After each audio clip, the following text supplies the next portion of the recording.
Assalamualaikum warahmatullahi wabarakatuh. Perkenalkan, saya Aris Sulaiman, calon guru penggerak angkatan 5 dari Kota Gorontalo.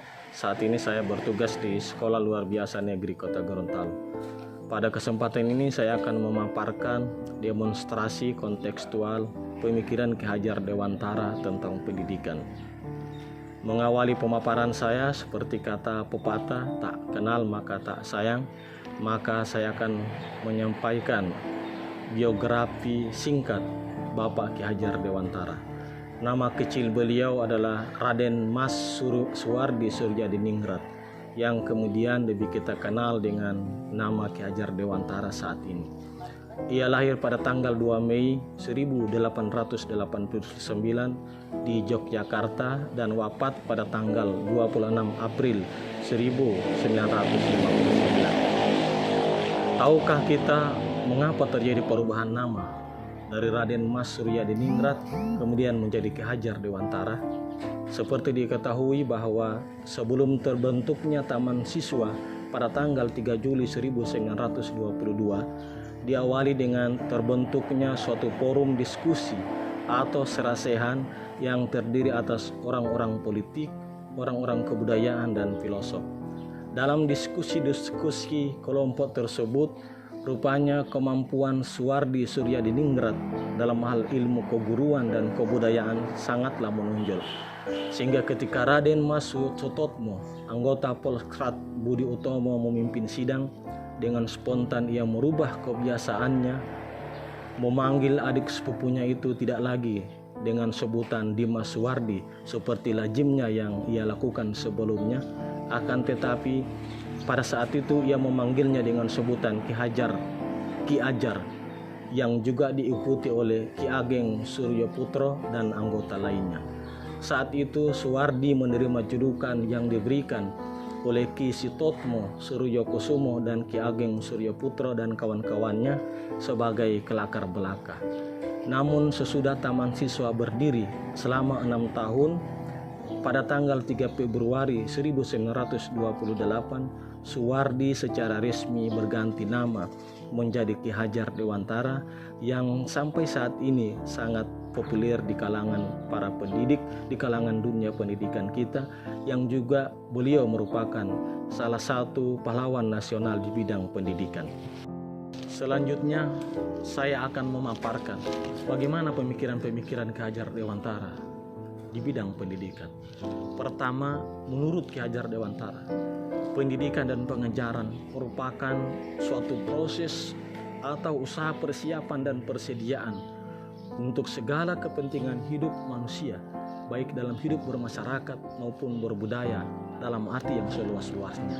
Dari sini dapat kita pahami bahwa pendidikan merupakan suatu proses guna menyiapkan peserta didik dengan segala potensi dan kodrat yang ia miliki, hingga ia dapat hidup baik secara individu maupun hidup bermasyarakat, tentunya dengan bekal pendidikan yang ia terima selama menempuh pendidikan. Kemudian yang kedua, Ki Hajar Dewantara juga berpendapat bahwa pendidikan merupakan proses untuk persemaian benih-benih kebudayaan dalam masyarakat.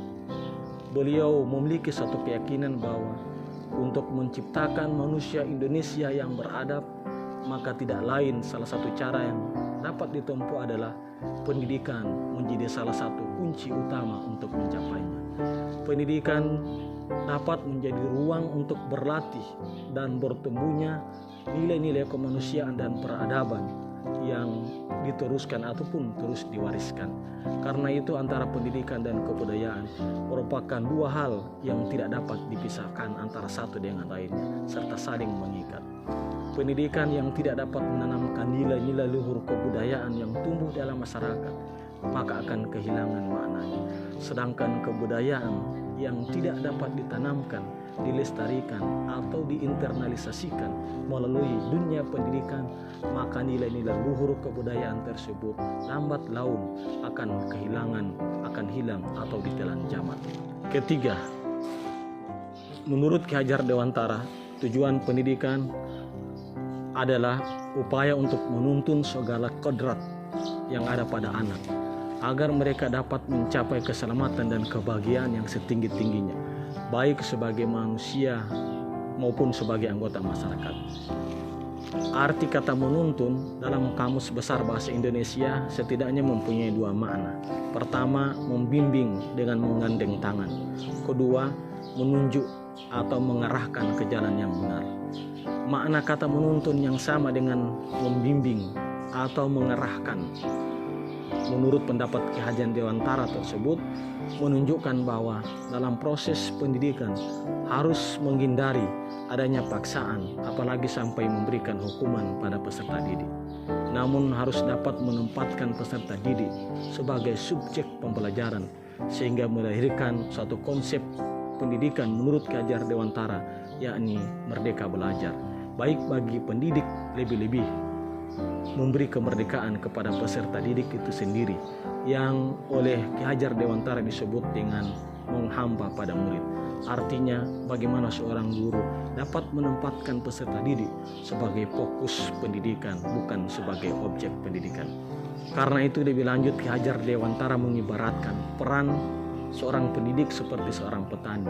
Ia hanya dapat menuntun tumbuhnya jagung dengan memelihara, memupuk dan merawatnya, membasmi ulat atau hama yang mengganggu proses tumbuhnya tanaman tersebut. Petani tentu tidak dapat memaksa agar jagung tumbuh menjadi padi. Begitu pula dengan pendidik. Pendidik hanya bisa menuntun tumbuh kembangnya anak sesuai dengan kodrat yang dimilikinya. Keempat, trilogi pendidikan. Sebagai tokoh pendidikan, Ki Hajar Dewantara juga melahirkan satu konsep di bidang pendidikan yang sangat populer hingga saat ini, yakni yang disebut dengan trilogi pendidikan, yang menjadi sangat populer dalam dunia pendidikan sampai dengan saat sekarang ini. Trilogi pendidikan tersebut adalah Ingarso Sung Tulodo, Ing Madya Mangun Karsa, Tuturi Handayani. Ingarso Sung Tulodo artinya yang di depan memberi teladan. Dalam hal ini peran guru sangat besar untuk memberi keteladanan kepada peserta didiknya. Seperti kata pepatah, guru kencing berdiri, murid kencing berlari. Sangat mungkin hal itu bisa terjadi. Karena itu keteladanan guru senantiasa harus ditunjukkan kapan dan di mana saja. Kemudian Ing Madya Mangun Karso, artinya yang di belakang, yang di tengah memberi motivasi. Artinya seorang guru harus dapat memposisikan dirinya sebagai pemberi motivasi, sehingga dapat memotivasi peserta didiknya untuk terus berkembang dan maju. Kemudian Tuturi Handayani, artinya yang di belakang harus dapat memberi dorongan. Dalam hal ini guru harus mampu memberi dorongan kepada peserta didiknya dalam mengembangkan potensi yang dimilikinya, sehingga potensi itu benar-benar dapat terus berkembang dan maju. Selanjutnya, bagaimana relevansi pendidikan, bagaimana relevansi pemikiran Ki Hajar Dewantara dalam dunia pendidikan saat ini. Pemikiran-pemikiran Ki Hajar Dewantara dalam bidang pendidikan sampai saat ini saya merasa sangat relevan. Oleh karena itu pemikiran-pemikiran beliau harus terus kita kaji, kita pelajari, kemudian kita terapkan dalam dunia pendidikan saat ini di mana tempat kita mengabdi. Salah satu dari pemikiran Ki Hajar Dewantara yang menurut saya sangat relevan dengan kondisi saat ini adalah bahwa pendidikan harus memperhatikan kodrat alam dan kodrat zaman. Artinya bahwa dalam melaksanakan proses pembelajaran, sekolah atau guru atau pendidik dituntut untuk dapat memperhatikan serta dapat menyesuaikannya dengan perkembangan ilmu pengetahuan dan teknologi, sehingga pendidikan yang kita lakukan benar-benar sesuai dengan pendidikan pada abad 21. Pemikiran Ki Hajar Dewantara tersebut sesuai pula dengan salah satu hadis Nabi Muhammad SAW, alimu auladakum fa innahu zamanun ghairu zamanikum.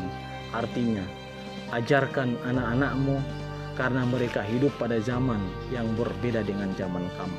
Dalam hal ini, orang tua atau pendidik dalam melangsungkan proses pendidikan bagi anak-anaknya dituntut harus dapat memahami lingkungan alam dan zaman di mana anak-anak atau peserta didik itu tumbuh dan berkembang. Kemudian refleksi diri dan implementasi pemikiran Ki Hajar Dewantara.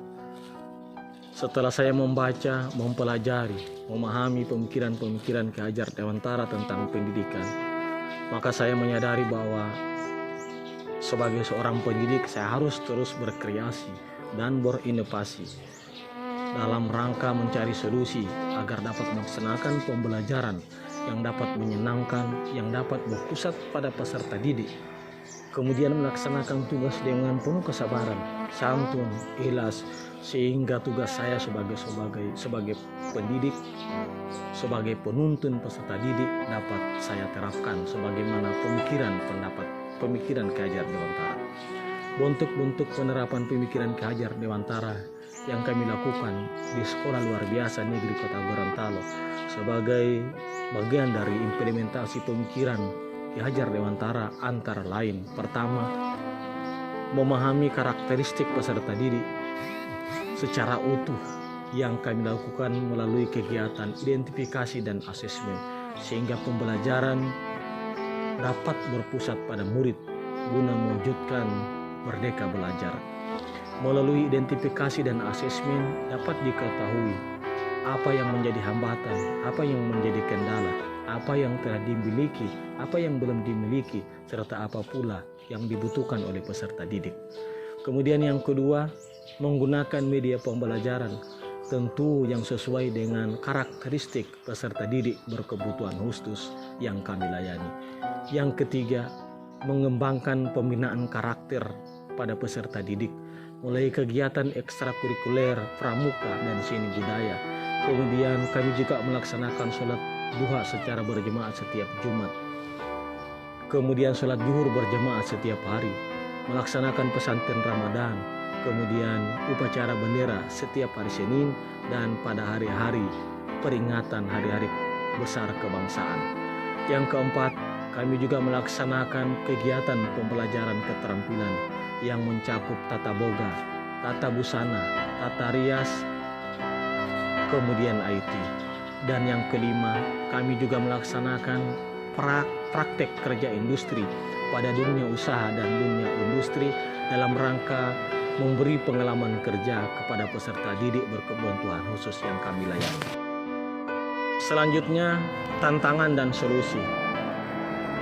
Tentu pemikiran-pemikiran yang brilian dari Bapak Ki Hajar Dewantara dalam penerapannya pasti memiliki tantangan-tantangan. Namun setiap tantangan saya meyakini bahwa dalam setiap tantangan pasti ada solusi yang bisa kita dapat. Tantangan-tantangan tersebut, pertama, saya menyadari bahwa salah satu tantangan kami di Sekolah Luar Biasa Negeri Kota Gorontalo, lebih khusus saya secara pribadi dalam rangka penerapan implementasi dari pemikiran-pemikiran Ki Hajar Dewantara. Yang pertama adalah secara pribadi saya menyadari bahwa kemampuan di bidang IT saya yang masih harus terus dikembangkan. Sebagai solusinya tiada lain yang saya dapat lakukan adalah dengan terus belajar dan belajar agar kekurangan tersebut dapat teratasi. Kemudian yang kedua, masih rendahnya motivasi peserta didik dalam mengikuti pembelajaran. Solusinya adalah dengan memberi reward kepada peserta didik berprestasi. Kemudian melakukan dorongan dan motivasi kepada peserta didik yang secara intens dan konsisten. Dan yang ketiga adalah dengan melakukan kerjasama dengan orang tua siswa dalam rangka mendapatkan solusi terbaik agar motivasi peserta didik dapat ditingkatkan. Demikian pemaparan demonstrasi kontekstual pemikiran pendidikan Ki Hajar Dewantara yang dapat saya paparkan. Semoga bermanfaat. Sekian dan terima kasih. Assalamualaikum warahmatullahi wabarakatuh.